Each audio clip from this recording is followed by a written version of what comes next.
এদিক থেকে হচ্ছে মেরিঞ্জা। আচ্ছা আচ্ছা, এদিকে হচ্ছে আপনার নুনারঝিরি। নুনারঝিরি, পুরো পাহাড়টাই নুনারঝিরি। এদিকে হচ্ছে নুনারঝিরি আর মেরিঞ্জা ভ্যালি এদিক থেকে পুরোটা মানে এদিক দিয়ে মেরিঞ্জা ভ্যালিতে পার হয়ে চলে যাবে? এদিকে মেরিঞ্জা ভ্যালি যেতে পারবেন, আবার এদিক দিয়েও ঘুরে যেতে পারবেন। কতক্ষণ লাগবে?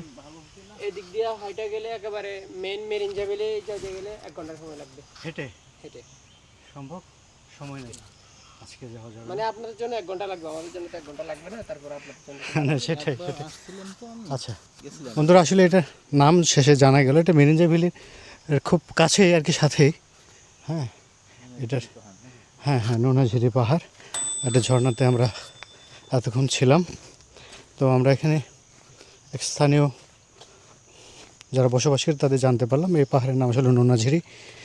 আর এতক্ষণ আমরা মানে মেরিঞ্জা ভ্যালি এবং নুনাঝিরি, এটা মেরিঞ্জা ভ্যালির শেষ অংশ। বন্ধুরা, আমরা এখন এখানে একটা রিসোর্টে উঠবো, একটা পাহাড়ের ঠিক ওই যে উপরে আপনি দেখতে পাচ্ছেন একটা জুম ঘর। মানে যারা ছাত্র মূলত তাদের জন্য এটা খুবই সাশ্রয়ী। গ্রুপে আসলে এটা খুব মানে অনেক 10-12 জন 15 জন থাকার ব্যবস্থা আছে। খুব অল্প দামে এই পাহাড়গুলোতে এই জুম ঘরে থাকা যায়। তো আমরা এরকম একটা জুম ঘর আপনাদের দেখানোর চেষ্টা করব, এবং আমাদের সাথে এখানকার এই জুম ঘরে যে মালিক আছেন তার সাথেও আমরা কথা বলবো।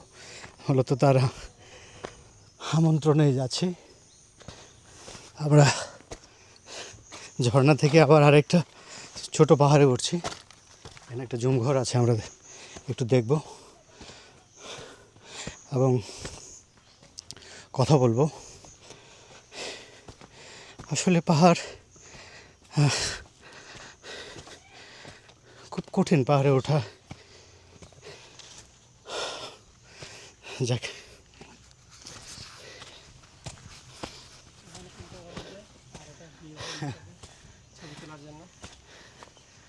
ওকে, খুবই চমৎকার। বন্ধুরা, আমরা আরেকবার একটু দেখি, নতুন করে আবার লাগাবো।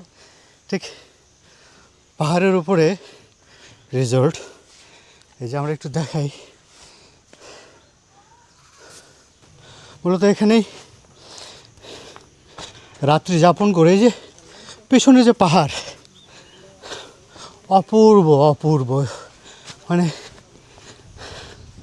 আমরা ঠিক ওই পেছন থেকে উঠেছে এই যে জুমঘর। এখানে মূলত পর্যটকরা থাকতে পারেন, বিশেষ করে স্টুডেন্টদের জন্য এই জুমঘরটা মানে খুবই ভালো।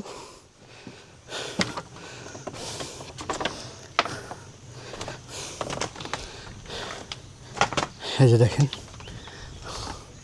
জুমঘর, ঠিক এর পেছনেই আমরা ওই রাস্তা দিয়েছিলাম। বন্ধুরা, এই তো একটা অসাধারণ ব্যাপার। ওর পিছনে একটা ঝর্ণা আছে। হ্যাঁ, এই যে দেখেন কি অপূর্ব। আর এই যে কি অপূর্ব, অসাধারণ। এখানে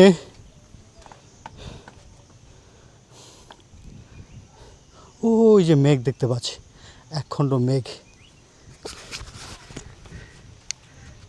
ঠিক দেখি, চেষ্টা করে দেখাতে মেঘটা ধরা যায় কিনা।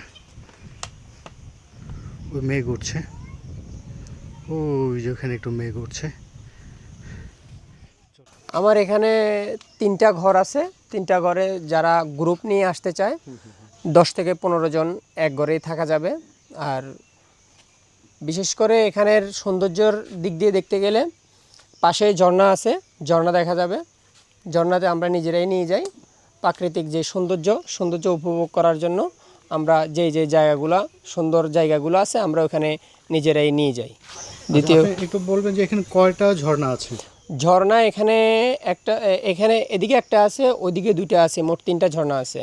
মেরিঞ্জা ভ্যালিতে মোট 3টা ঝর্ণা আছে?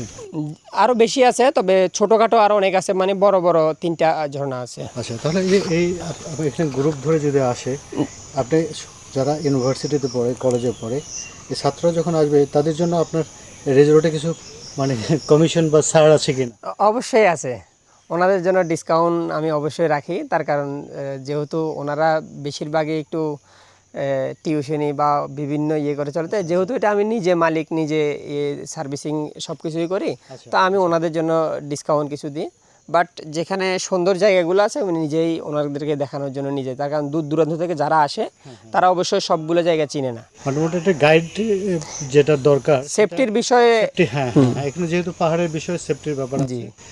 তো আপনি আসলে মানে কত বছর ধরে এই ব্যবসা করছেন এখানে? আমি এই ব্যবসায় এমনিতে ব্যবসাটার সাথে জড়িত 3 বছর। আচ্ছা নিজের রিসোর্ট করছি 6 থেকে 8 মাস হবে। আচ্ছা, তাহলে আপনার নামটা আসলে বলা হয় না। আমার নাম মোহাম্মদ নুরুল ইসলাম। তাহলে আমাদের যে কলেজের ছাত্র স্টুডেন্ট আসবে ওদের জন্য কেমন ছাড় দিতে পারেন?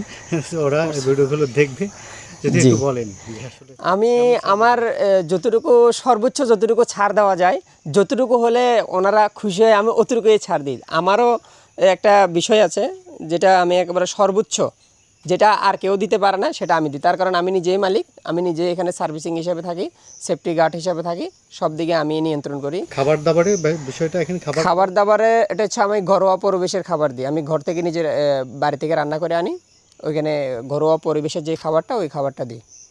আচ্ছা, তাহলে আপনি এখানকার স্থানীয়? জি জি, আমার বাড়ি এখানে নিচেই, রিসোর্টের নিচেই আমার বাড়ি। নিচে আপনার বাড়ি, এই তো? আচ্ছা, এখন আসবে কি করে, মানে যদি একটু যারা ঢাকা থেকে আসবে, রিসোর্টের নামটাও যদি একটু বলে দেন আমাদের। আমার রিসোর্টের নাম হচ্ছে মিরিঞ্জা মেঘপাহাড় রিসোর্ট, এইটাই আমার পেজ খোলা আছে। আর দ্বিতীয় কথা হচ্ছে যারা ঢাকা থেকে আসবে, ঢাকা থেকে চকরিয়া থেকে চাঁদের গাড়ি আছে, সিএনজি আছে, লোকাল বাস আছে। চাইলে ওনারা লোকাল চাঁদের গাড়িকে যদি আসে তাহলে আমার গ্রাম দিয়ে ঢুকে চাঁদের গাড়ি সরাসরি আমার রিসোর্টের নিচে আসবে। এখন আপাতত একটু রিসোর্টের আশেপাশের রাস্তা অতিরিক্ত ভারী বৃষ্টির কারণে বন্ধ একটু রাস্তা খারাপ, তাই গাড়ি উঠতেছে না, এটা সব জায়গায়। আর আমার এখানে রাস্তা থেকে হেঁটে উঠলে সর্বোচ্চ 10 মিনিট। সর্বোচ্চ 10 মিনিটে মূল রাস্তা থেকে এই রিসোর্টে আসা যায়। এটা স্টুডেন্ট যারা আছে তাদের জন্য এটা খুব সহজ। জি। তো আপনার নাম আবার যদি একটু বলেন, পরিচয়টা? আমার নাম হচ্ছে মোহাম্মদ নুরুল ইসলাম। আচ্ছা, নুরুল ইসলাম ভাই এই রিসোর্টের মালিক। এবং যারা স্টুডেন্ট, যারা আপনারা আছেন এখানে আসতে চান, তারা সহজেই তার যে পেজ আছে পেজে যোগাযোগ করে আপনারা এখানে আসতে পারেন। এবং এখান থেকে মানে চারদিকেই পাহাড় আছে, আমরা চতুর্দিকে পাহাড়। আমরা যে এর পাশে খুব কাছাকাছি একটা ঝর্ণা আছে, এই যে পাহাড় দেখতে পাচ্ছেন, বেশ মেঘাচ্ছন্ন, আমরা মেঘও দেখতে পাচ্ছি কিছু পাহাড়ের উপরে। হ্যাঁ, তো অবশ্যই আমাদের এই আচ্ছা, এখানে আরেকটা বিষয় হলো যে পানির ব্যবস্থা আছে ভালো, এবং বিদ্যুতের ব্যবস্থা আছে। মোটামুটি বিদ্যুৎ থাকে নাকি? জি জি। আচ্ছা, মোটামুটি বিদ্যুৎ থাকে। তারপরে সব মিলিয়ে এখানে মিরিঞ্জা ভ্যালিও, ওই পাশে মিরিঞ্জা ভ্যালি খুব কাছাকাছি। এখানে ঝর্ণা বা অন্যান্য পাহাড়গুলো এনজয় করতে পারবেন। তো সবার জন্য শুভকামনা। অবশ্যই ভাইয়ের এই রিসোর্টে আসবেন, আপনার জন্য শুভকামনা। আমাদের ভাই ব্রাদার আসলে অবশ্যই তাদের জন্য একটু কনসিডার করবেন। হ্যাঁ, তো ভালো থাকুন, আপনার জন্য শুভকামনা। আসসালামু আলাইকুম ওয়া রাহমাতুল্লাহ।